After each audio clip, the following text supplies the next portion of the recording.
Hello दोस्तों, स्वागत है आप सभी का आपके अपने YouTube चैनल स्मार्ट लक्ष्य क्लासेस में। जैसा कि आप सभी जानते हैं, रेलवे की एनटीपीसी और ग्रुप डी की परीक्षा की तिथि सुनिश्चित की जा चुकी है, जो कि 28 दिसंबर से होना प्रारंभ होंगी। इसी को ध्यान में रखते हुए हम आपके लिए लेकर आए हैं रेलवे के एनटीपीसी जीके के प्रीवियस ईयर के क्वेश्चन पेपर। तो दोस्तों, वीडियो को बिना स्किप किए हुए अंत तक जरूर देखें, ताकि जीके का कोई भी टॉपिक आपसे मिस ना हो। अगर आप हमारे चैनल पर नए हैं तो हमारे चैनल को अभी सब्सक्राइब करें, लाइक करें, शेयर करें और वो बेल आइकन वाली घंटी को जरूर दबा दें, ताकि सभी नोटिफिकेशन आप तक तुरंत पहुंच जाएं। तो बढ़ते हैं दोस्तों हमारी आज की वीडियो की तरफ।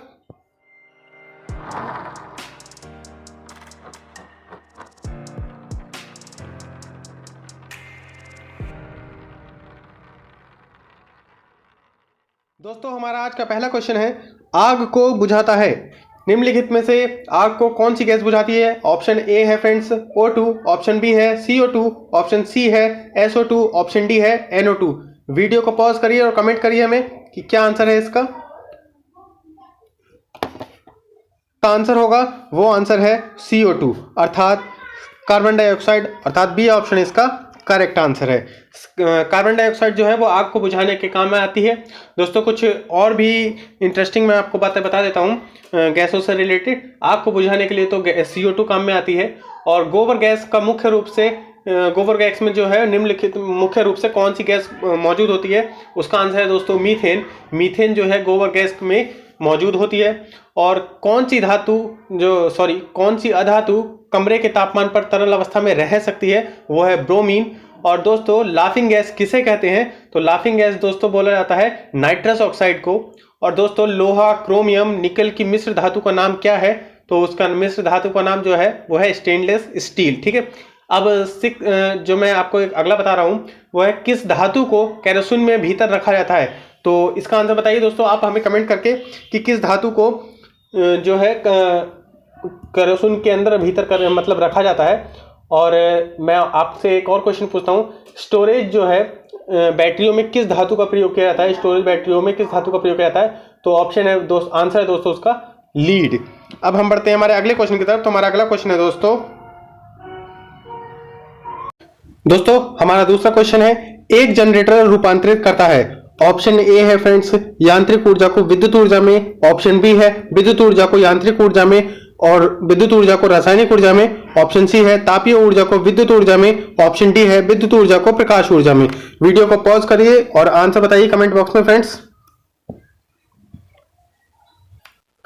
दोस्तों, जो इसका आंसर होगा वो होगा यांत्रिक ऊर्जा को विद्युत ऊर्जा में। एक जनरेटर का जो कार्य है यांत्रिक ऊर्जा को विद्युत ऊर्जा में परिवर्तित करने का जनरेटर का कार्य होता है, अर्थात ऑप्शन ए इसका करेक्ट आंसर है। विद्युत जनित्र अर्थात इलेक्ट्रॉनिक जनरेटर एक वह ऐसी युक्ति होती है जो यांत्रिक ऊर्जा को विद्युत ऊर्जा में बदलने का काम करती है। इसके लिए माइकल फैराडे, आपने नाम भी सुना होगा फिजिक्स में माइकल फैराडे का नियम होता है। माइकल फैराडे के नियम के अनुसार विद्युत चुंबकीय प्रेरणा के सिद्धांत पर यह काम करती है माइकल फैराडे के।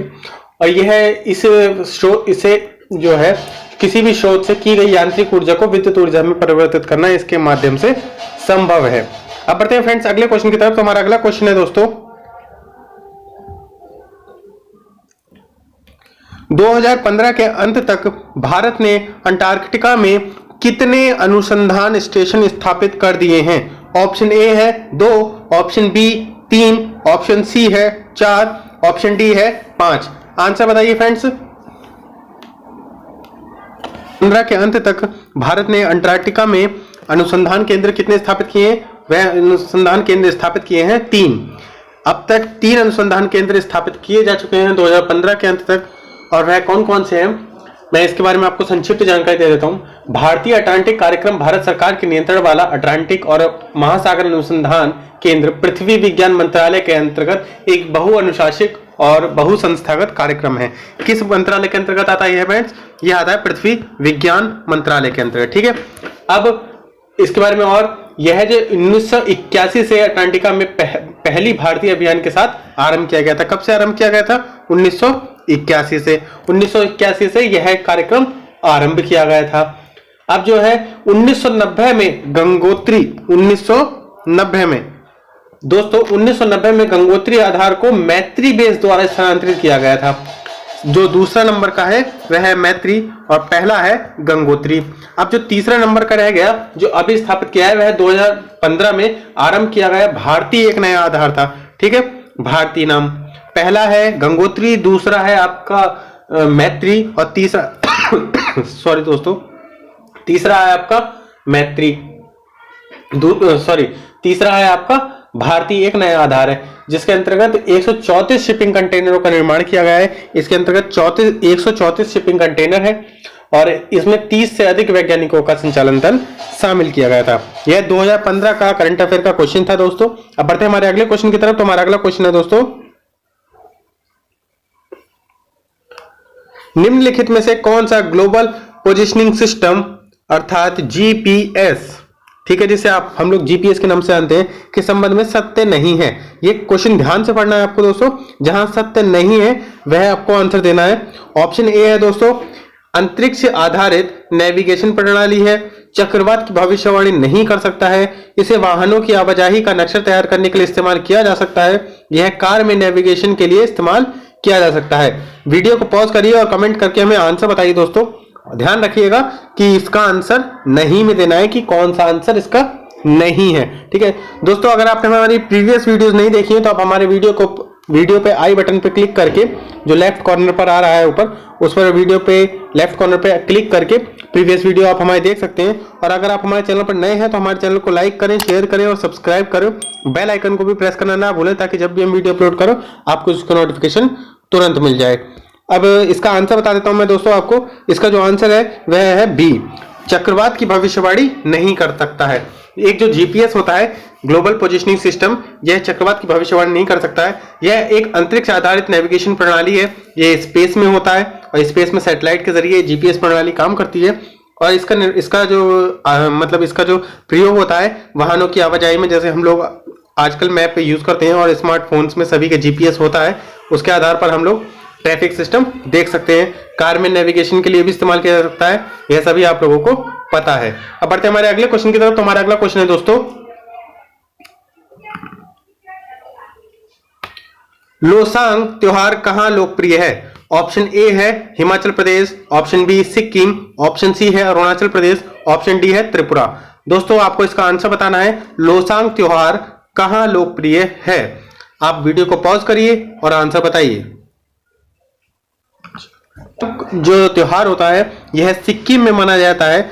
इसका ऑप्शन बी करेक्ट है। दोस्तों लोसांग त्योहार जो है वो तिब्बती लूनार कैलेंडर के अनुसार 10वें महीने के 18वें दिन, ठीक है, 10वें महीने के अर्थात अक्टूबर के 18वें दिन लासोंग उत्सव मनाया जाता है। यह मुख्य रूप से 4 दिनों तक चलता रहता है मतलब, और यह ऐसा समय होता है जब किसान अपनी फसलों की कटाई करते हैं। ठीक है, और यह जो है भूटिया जनजाति, कौन सी जनजाति, यह आपको याद रखना है कि सिक्किम की भूटिया जनजाति का एक पारंपरिक त्योहार है यह। और उत्सवी लेपोचा जनजाति के लोगों द्वारा मनाया जाने वाला नमोसा त्योहार की तरह ही समान उत्सव है यह। और यह त्योहार दोस्तों केवल भारत में ही नहीं बल्कि नेपाल और भूटान में भी मनाया जाता है। कहां कहां मनाया जाता है? नेपाल और भूटान में भी। ठीक है, और ये किस कैलेंडर के अनुसार है? तो दोस्तों यह लूनार कैलेंडर के अनुसार मनाया जाता है। अब बढ़ते हैं हमारे अगले क्वेश्चन की तरफ। तो हमारा अगला क्वेश्चन है दोस्तों, बायोगैस का प्रमुख हिस्सा होता है। ऑप्शन ए है hydrogen, option B nitrogen, option C methane, option D carbon dioxide. Answer बताइए दोस्तों वीडियो पॉज करके। हिस्सा होता है वह मीथेन गैस होती है, अर्थात ऑप्शन इसका बी करेक्ट है। इसका जो मुख्य घटक होता है वह होता है हाइड्रोकार्बन। ठीक है, इसका जो मुख्य घटक होता है वह है हाइड्रोकार्बन, जिसके जलने पर ताप और ऊर्जा मिलती है। बायोगैस का उत्पादन एक जैव रासायनिक प्रक्रिया के द्वारा होता है और इसके तहत कुछ विशेष प्रकार के बैक्टीरिया जैविक कचरे का उपयोग बायोगैस में बदल जाता है। मीथेन जो है बायोगैस का प्रमुख घटक है। तो यह संक्षिप्त जानकारी थी बायोगैस के संबंध में। अब बढ़ते हैं हमारे अगले क्वेश्चन की तरफ दोस्तों आप करंट अफेयर रिवाइज करते रहें। मैं आपको बार बार बोल रहा हूं कि आप करंट अफेयर को बार बार पढ़ते रहें। आपके करंट अफेयर से काफी क्वेश्चन आने की संभावना है और जीएस जीके के क्वेश्चन आप रिवाइज करते रहें। ठीक है, आपका 28 दिसंबर से पेपर स्टार्ट हो रहे हैं, 28 दिसंबर से लेकर के 13 जनवरी तक। हमारा दोस्तों ये क्वेश्चन है अगला, कुष्ठ रोग को किस नाम से जाना जाता है? तो कुष्ठ रोग को किस और नाम से जाना जाता है? ऑप्शन ए है एंजाइनिया, ऑप्शन बी है हेंसेन रोग, ऑप्शन सी है गौचर रोग, ऑप्शन डी है दोस्तों हॉजकिन रोग, जिसे कैंसर कूट श्वेत रक्तता भी बोला जाता है। तो इसे वीडियो को पॉज करिए और आंसर बताइए दोस्तों हमें।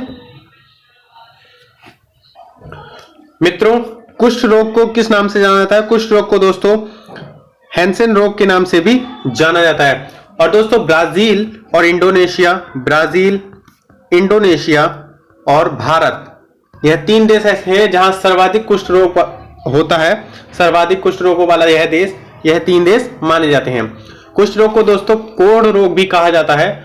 और आपको मैं कुष्ठ रोग के बारे में आप ये बताइए कि कुष्ठ रोग कौन सा कुष्ठ रोग दिवस कब मनाया जाता है? विश्व कुष्ठ रोग दिवस अर्थात world leprosy day, LEPROSY, world leprosy day कब मनाया जाता है? तो दोस्तों इसका आंसर मैं बता दे रहा हूं आपको, 30 जनवरी को वर्ल्ड लियोप्रेसी डे मनाया जाता है। अब बढ़ते हैं दोस्तों अगले क्वेश्चन की तरफ। तो हमारा अगला क्वेश्चन है दोस्तों, वह ग्रीन हाउस गैस कौन सी है जिसे हंसाने वाली गैस भी कहा जाता है? अभी मैंने आपको फर्स्ट स्लाइड में बताया था कि हंसाने वाली गैस भी कहा जाता है। वह कौन सी गैस है दोस्तों? आंसर बताइए। ऑप्शन ए है आपका methane, option B carbon dioxide, option C है नाइट्रस ऑक्साइड, ऑप्शन डी है सल्फर डाइऑक्साइड। आंसर बताइए दोस्तों। मैंने अभी आपको बताया था, वीडियो पॉज करके देखिए। का नाम है जिसे हंसाने वाली गैस बोलते हैं, उसका नाम है नाइट्रस ऑक्साइड, अर्थात ऑप्शन इसका सी करेक्ट आंसर है। नाइट्रस ऑक्साइड को हंसाने वाली गैस कहा जाता है। और इसका जो केमिकल फॉर्मूला होता है N2O, जो नाइट्रस ऑक्साइड का केमिकल फॉर्मूला होता है वह होता है N2O। यह आप याद कर लीजिएगा और इसे ही हंसाने वाली गैस बोला जाता है। अब बढ़ते हमारे अगले क्वेश्चन की तरफ। तो हमारा अगला क्वेश्चन है दोस्तों, निम्नलिखित में से कौन सा एक नेटवर्क प्रोटोकॉल नहीं है? ये ध्यान रखिएगा, जहां नहीं लिखकर आ रहा है वहां पर आप अंडरलाइन कर लीजिएगा कोई पेपर में। और ध्यान रखिएगा कि नेटवर्क प्रोटोकॉल नहीं है, मतलब जहां नहीं होगा आपको उस क्वेश्चन को ध्यान से पढ़ना है। तो इस क्वेश्चन का जो ऑप्शन है वह है, ए ऑप्शन है आपका SSH, बी ऑप्शन है HTML, थर्ड ऑप्शन है PPP और फोर्थ ऑप्शन है आपका POP। इन निम्नलिखित में से कौन सा एक नेटवर्क प्रोटोकॉल नहीं है? इसका आंसर बताना है आपको। वीडियो पॉज करिए, आप हमें कमेंट करके आंसर बताइए प्रोटोकॉल कौन सा नहीं है। तो इसका आंसर है HTML। HTML नेटवर्क प्रोटोकॉल नहीं है, अर्थात ऑप्शन इसका बी करेक्ट आंसर है। तो नेटवर्क प्रोटोकॉल को जानने से पहले प्रोटोकॉल क्या होता है ये जान लेते हैं। दोस्तों कंप्यूटर नेटवर्क में किसी सूचनाओं का जो आदान प्रदान होता है, सूचनाओं का आदान प्रदान सही तरीके से हो, उसके लिए कुछ नियम बनाए गए हैं। इन नियमों के समूह को ही प्रोटोकॉल कहा जाता है। अब किसी नेटवर्क से जुड़े डिवाइस में आपस में कैसे कम्युनिकेट करेंगे, उनके बीच डाटा किस फॉर्मेट में ट्रांसफर होगा और किस तरह से रिसीव होगा, यह सब जानना ही, यह सब करना ही, उसके बाद क्या होगा यह सब करना ही यह प्रोटोकॉल द्वारा ही निर्धारित किया जाता है। ठीक है, तो यह थी प्रोटोकॉल के बारे में जानकारी। अब बढ़ते हैं हमारे अगले क्वेश्चन की तरफ। तो हमारा अगला क्वेश्चन है दोस्तों, मैं आपको ज्यादा नॉलेज नहीं, संक्षिप्त जानकारी दूंगा ताकि पेपर आपका जल्दी से जल्दी सॉल्व हो सके। दोस्तों 8वें संयुक्त राष्ट्र महासचिव का नाम क्या है? इसका आंसर है दोस्तों, ऑप्शन है दोस्तों बी घाली, ऑप्शन बी है कोफी अन्नान, ऑप्शन सी है बान की मून, ऑप्शन डी है डॉक्टर जिम योंग किम। ठीक है, ये थे इसके ऑप्शंस। आंसर बताइए वीडियो को पॉज करके। 8वें संयुक्त राष्ट्र के महासचिव का नाम क्या है? उनका नाम है दोस्तों वान किम, दोस्तों उनका नाम है वान की मून। ठीक है, अर्थात ऑप्शन इसका बी करेक्ट आंसर है। अब आपको बताना है कि संयुक्त राष्ट्र के महासचिव वर्तमान में कौन है। ठीक है, आप वीडियो को कमेंट करिए, पॉज करके वीडियो को कमेंट करिए कि उनका वर्तमान में नाम क्या है। दोस्तों जो वर्तमान में संयुक्त राष्ट्र के महासचिव हैं उनका नाम है एंटोनियो गुटेरेस। यह मैंने आपको दोस्तों वीडियो, एक प्रीवियस वीडियो है मेरी करंट अफेयर की, उसमें मैंने बताया है। आप वीडियो को जाकर के देख सकते हैं ऊपर आई बटन में, और वीडियो का लिंक मैं वीडियो के डिस्क्रिप्शन में भी दे दूंगा, आप वहां से जाकर के वीडियो को देख सकते हैं। वर्तमान में जो संयुक्त राष्ट्र के महासचिव हैं एंटोनियो गुटेरेस, वह पुर्तगाल के हैं और इन्होंने 1 जनवरी 2017 को अपना कार्यकाल संभाला है। यह थी जानकारी करंट अफेयर की, और मैंने आपको पुराने करंट अफेयर से रिलेट करके भी आपको आंसर बता दिया कि वर्तमान में इस वक्त संयुक्त राष्ट्र के महासचिव कौन है। तो बढ़ते हमारे अगले क्वेश्चन की तरफ दोस्तों। तो हमारा अगला क्वेश्चन है, 4 साल में एक बार घटने वाली घटना किस रूप में वर्णित किया जा सकता है? ऑप्शन ए है द्विवार्षिक, ऑप्शन बी है चतुर्वार्षिक, ऑप्शन सी है त्रैवार्षिक, ऑप्शन डी है अर्धवार्षिक। 4 साल में दोस्तों कोई भी घटना अगर घटित होती है तो उस घटना को किस रूप में वर्णित किया जाता है, किस तरह से आप लिखेंगे, तो उसका आंसर बताना है आपको। वीडियो को पॉज करके कमेंट करिए। दोस्तों 4 साल में जो एक बार घटने वाली घटना है उसे हम चतुर्वार्षिक के रूप में वर्णित करते हैं, जैसा कि नाम से ही है, चतुर अर्थात 4, और द्विवार्षिक अर्थात 2, त्रैवार्षिक अर्थात 3 और अर्धवार्षिक अर्थात आधा। ठीक है, तो नाम से ही स्पष्ट था ये। अब बढ़ते हमारे अगले क्वेश्चन की तरफ। तो हमारा अगला क्वेश्चन है दोस्तों, यह रहा हमारा अगला क्वेश्चन, निम्नलिखित में से कौन एक एंटीवायरस नहीं है, सॉरी एंटीवायरस है। ठीक है, तो इसका आंसर बताना है आपको। ऑप्शन ए है कोड रेड, ऑप्शन बी है मेलिसा, ऑप्शन सी है क्रिप्टोलॉकर, ऑप्शन डी है डॉक्टर वेब। तो इसका आंसर बताना है कि कौन एक एंटीवायरस है। दोस्तों यह क्वेश्चन बायोलॉजी का नहीं है, यह क्वेश्चन दोस्तों करंट आपका सॉरी कंप्यूटर का है, यह क्वेश्चन आपका कंप्यूटर का है। ठीक है, तो इसका आंसर बताना है आपको कि कौन सा इसमें से एक एंटीवायरस है। हमारे कंप्यूटर में जो वायरस आ जाता है उसको रिमूव करने के लिए और उससे सुरक्षा करने के लिए हम लोग एंटीवायरस का इस्तेमाल करते हैं। जो उन एंटीवायरस के नाम है यहाँ पर, उसमें से कौन एक एंटीवायरस है उसका आंसर नाम आपको बताना है। दोस्तों जो उसका नाम है वह है डॉक्टर वेब। डॉक्टर वेब जो है एक एंटीवायरस है। ठीक है, और क्रिप्टो लॉकर यह आपका एक लॉकर है क्रिप्टो करेंसी वाला। अब बढ़ते हमारे अगले क्वेश्चन की तरफ। तो हमारा अगला क्वेश्चन है दोस्तों मैंने आपसे कहा था कि आप कंप्यूटर के भी जो क्वेश्चंस हैं वो आप देखते रहिए। दोस्तों जो हमारा अगला क्वेश्चन है वह है, दिल्ली में जंतर मंतर का निर्माण किस महाराजा के द्वारा करवाया गया था। यह क्वेश्चन हमारा जंतर मंतर से है दोस्तों।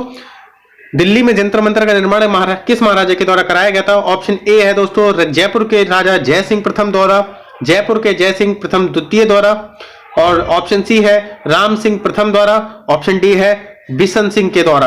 आंसर बताइए दोस्तों, वीडियो को पॉज करके आप कमेंट करा करें और आंसर बताएं दोस्तों।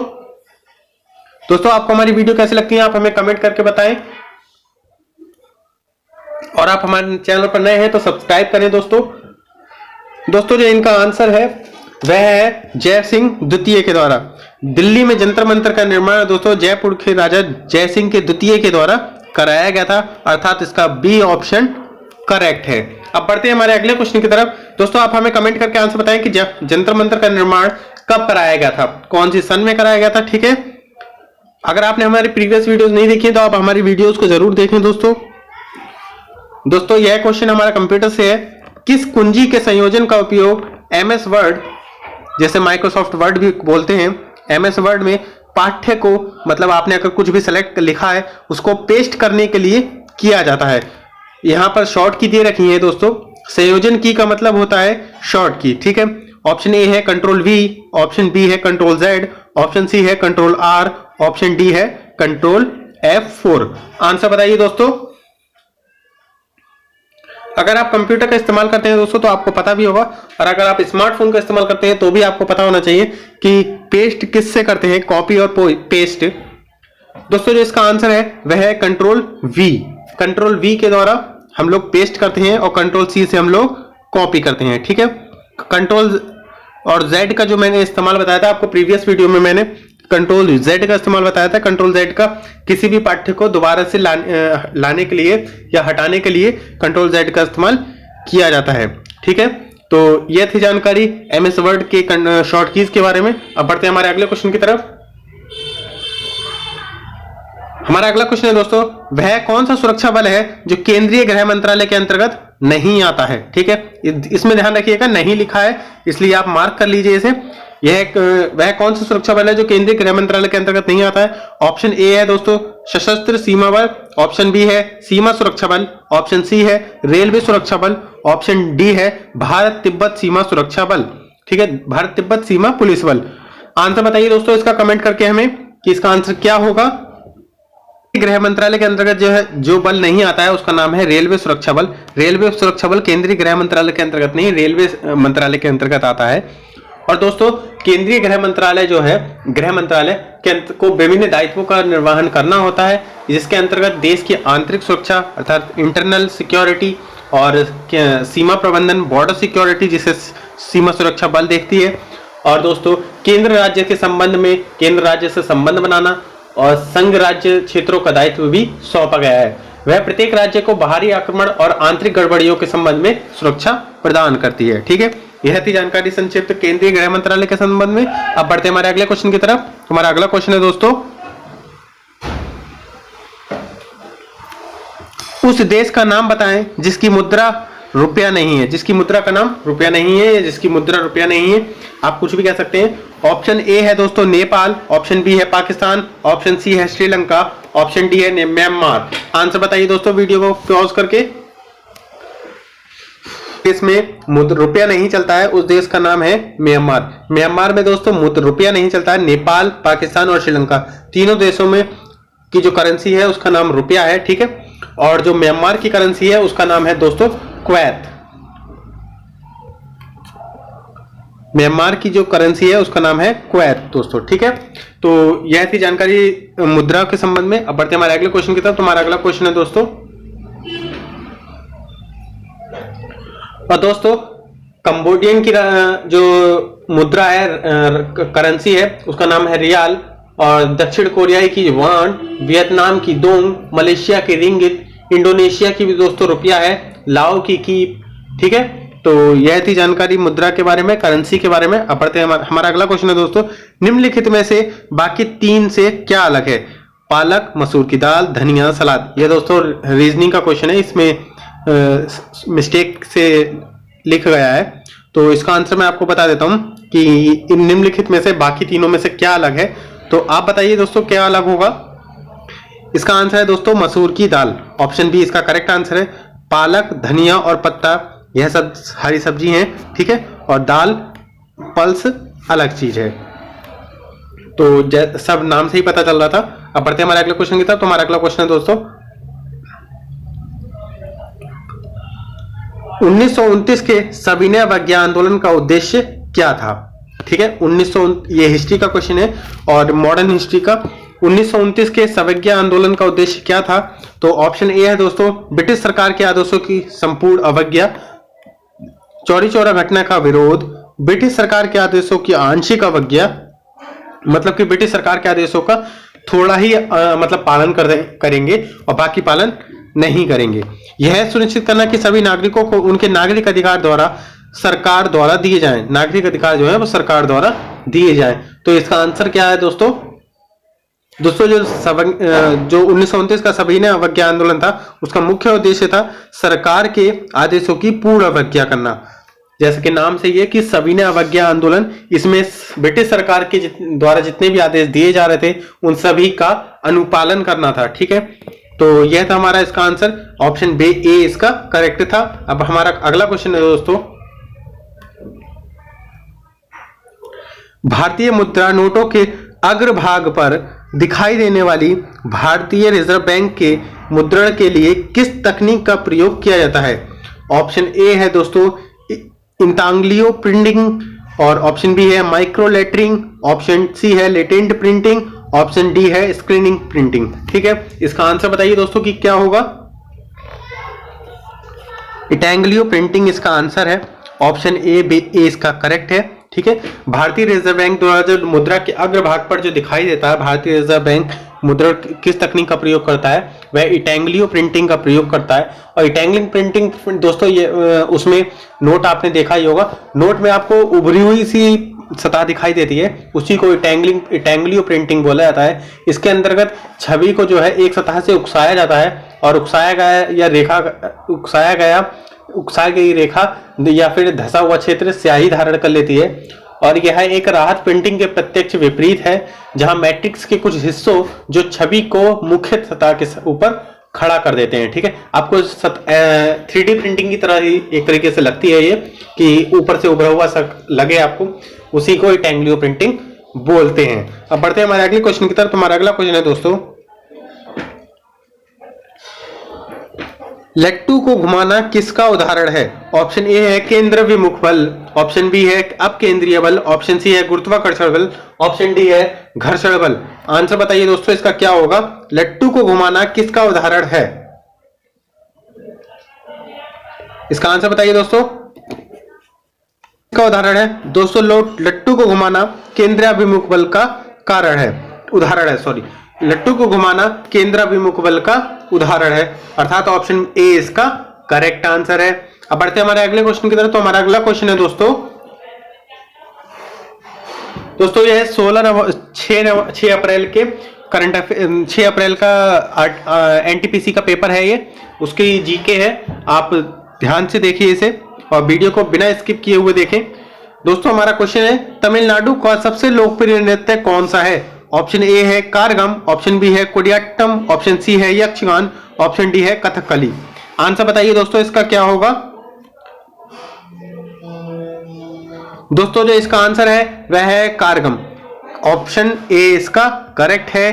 कारगम तमिलनाडु का सबसे लोकप्रिय नृत्य है। इसके बारे में मैं आपको संक्षिप्त जानकारी, गाने के साथ नृत्य किया जाता है। यह तमिलनाडु का सबसे लोकप्रिय नृत्य है। अब बढ़ते हैं दोस्तों अगले क्वेश्चन की तरफ। तो हमारा अगला क्वेश्चन है दोस्तों, ब्रेड बनाने में इस्तेमाल किया जाने वाला खमीर किस कार्य में आता है? ठीक है, ऑप्शन ए है किण्वन के लिए उत्प्रेरक के रूप में कार्य करता है, ऑप्शन बी है किण्वन प्रक्रिया में मदद नहीं करता है, ऑप्शन सी है इसे स्वादिष्ट बना देता है। ब्रेड बनाने वाला जो इस्तेमाल है उसका जो प्रयोग किया है वो क्यों किया जाता है? यह इसे स्वादिष्ट बना देता है या फिर संरक्षक के रूप में यह कार्य करता है। तो इसका आंसर बताइए दोस्तों, इसका आंसर क्या होगा? इस्तेमाल किया जाने वाला खमीर जो है किण्वन के लिए उत्प्रेरक के रूप में कार्य करता है, अर्थात ऑप्शन ए इसका करेक्ट आंसर है।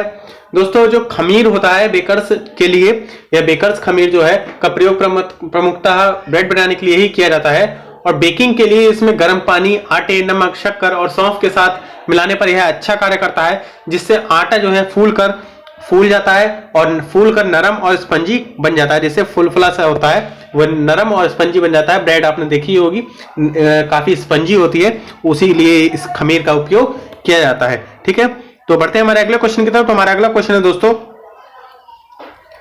लुई पाश्चर को किस खोज के लिए जाना जाता है? ऑप्शन ए है दोस्तों पोलियो का टीका, ऑप्शन बी है छोटी चेचक का टीका, ऑप्शन सी है चेचक का टीका बड़े चेचक के लिए जिसे बोला जाता है, ऑप्शन डी है रेबिस का टीका। तो इसका आंसर बताइए दोस्तों, लुई पाश्चर को किस खोज के लिए जाना जाता है? अभी मैंने प्रीवियस वीडियो में भी इसके बारे में एक जिक्र किया था। अगर आपने हमारी वीडियो नहीं देखी है तो आप हमारी वीडियो को प्रीवियस वीडियो को जाकर के ध्यान से जरूर देखें। उस वीडियो में भी मैंने लुई पाश्चर के बारे में बताया है जो इसका आंसर है।